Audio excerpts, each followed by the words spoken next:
Hello and welcome back to Real Opinions. It's currently nearly 7:30 in the morning. We haven't slept at all.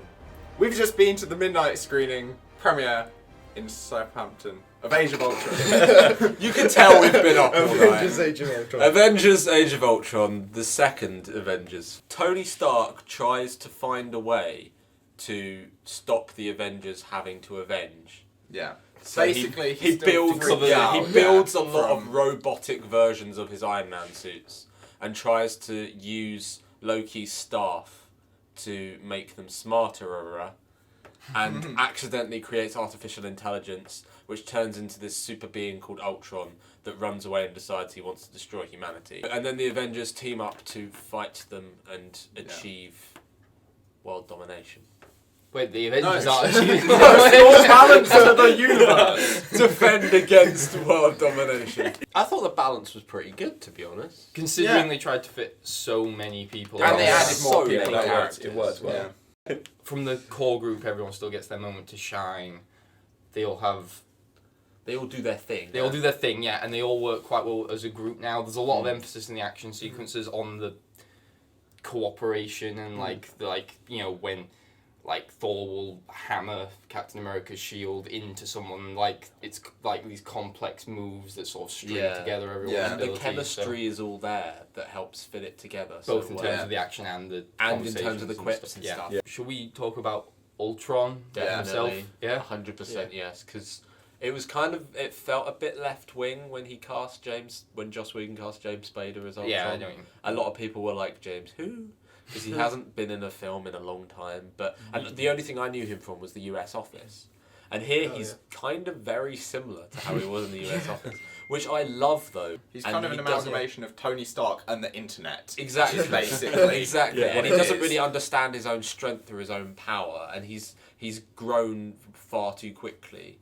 And he's so that my one problem with him is that I didn't feel like there was enough of him, and there was plenty of him in the film. Yeah. I just wanted more because he was so good. Yeah, he was. And he has some really good comebacks. The good thing is he's like a funny villain, and we've had funny villains in the Marvel canon before, but it's not like the kind of funny villain where it kind of takes away from their threat because he's sadistic. It's a sadistic kind of funny. Yeah, it's not camp, is it? Yeah, it's not it's camp. not camp. Yeah. I think overall, And he's a good physical threat as well. exactly. Which is What thing counts that more is he's a genuine threat to the Avengers. Yeah. When you think you have this team of Earth's mightiest heroes, they are the best superheroes kind of in that universe, and they are genuinely challenged. This is the best the action sequences have ever been in any of the Marvel films. Definitely. Like when I think of any of the, In the Marvel Studios, I would Yeah, say. yeah, that's what like I can't think of any singular action scene from any of them that would top basically any scene Well, from it felt these. like the first Avengers was them all coming together, so you didn't really feel like they were in tandem until the very end. Yeah. And even then, it was still them with training wheels on. Whereas this, Yeah. right from the word go, they're an experienced team, and you get to experience that all the way through, which is actually properly lovely to watch. Yeah, like the first one, basically it's Star Wars for our generation, or the generation a For bit the below comic us. book generation, And definitely. It's a very important film, whether you like it or not, because it's changed the way that they make these kind of films. It's the third highest And- grossing film ever. Yeah, and like when the first one had that shot where you saw them all together in a circle, that was like a whoa moment. Yeah. And whilst this one, in a lot of ways, I felt like it improves on that on the first film Yeah. in its Yeah, intrinsic yeah. elements, it doesn't kind of have that same kind of like Yeah. feel It's because seen it's it not already. because it's Yeah. not the first one, which isn't its fault. But I think we should give it credit where credit's due, that it pulled it off again. Oh yeah, Yeah, like, true, yeah. without being repetitive. I would if say that there makes was a drop in sense. quality. How do you I make would a agree. sequel to one of the biggest films ever made? It's Yeah. so difficult. As someone who's not a big superhero film fan, I felt that the dialogue was like one of the main things that made this quite accessible for me. It's aware of its silliness and stuff. Yeah. And actually, again with the dialogue, some of the more toned down scenes, and I think the toned down scenes were a lot more impressive than in the first film, because I actually think the dialogue is better in this film. Like, memorable scene for me is the party scene, which these guys found really funny yeah. because Yeah, that was with good. all these Well, massive yeah, that action was- scenes going on, But some of the dialogue is brilliant, isn't it? It's just It's just great the fact that scene. we came out of this massive, like, $250 million mega blockbuster, which is like 95% action sequences, and the first thing James says is, I think my favourite bits were the really understated scenes, like the party sequence.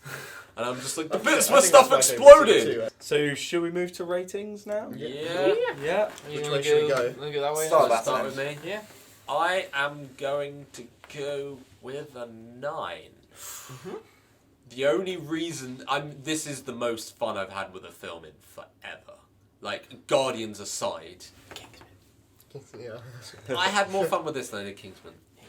I did. I thought and just everything in this film I think worked that's going to be an pretty interesting much. debate, that one, isn't The it? But only anyway. thing, Probably the only a thing debate. that left this off a 10 was the few straggling threads. I would say that this is 6 out of 10. I would say that this is 6 out of 10. Based on like how much I enjoyed it, etc., etc. But I'm going to say 7 out of 10 because if I quite liked it and found it quite accessible, given that I really do not tend to like films like this, I think it deserves a 7. So from me, I was gonna go with like 7/8, just because He's already said /8, so you don't smother him too. This is not a dictatorship. I just want to put that out there. I didn't like the humour going towards the second half. Not because I didn't like the humour, but just because it seemed weirdly placed in some scenes. Yeah, like it was yeah, in the a bit middle of too much them at doing times. something where they should really be concentrating. Wrong Yeah, franchise. I'm gonna go 9 as well. So you have to smother me. Wise choice. Yeah, as you know, I went in with like a giddy fanboy, and it pretty much lived up to my expectations entirely. And I love the Whedon. Obviously, I love Whedon's writing, and I love the proper comic book feel, like you said, and the scale of the whole thing. And it's probably the most fun I've had since Kingsman, if that helps. Since Kingsman. Kingsman was a lot of fun. Me. I came out of this film feeling like it was a bit of a 7 out of 10 film. I was a little bit worried. However, having talked through, I think I'm actually going to give this one an 8 because of... Not because of Ben! Fuck Ben! To the general audience. I don't think people that like Avengers will be disappointed with this. No. Definitely not. No, And definitely I feel not. like I'm happy that if we're this tired and this angry at each other and this fed up, I'm happy that it's for this film. For all of us here at Real Opinions, thank you for watching. We're going to go to sleep.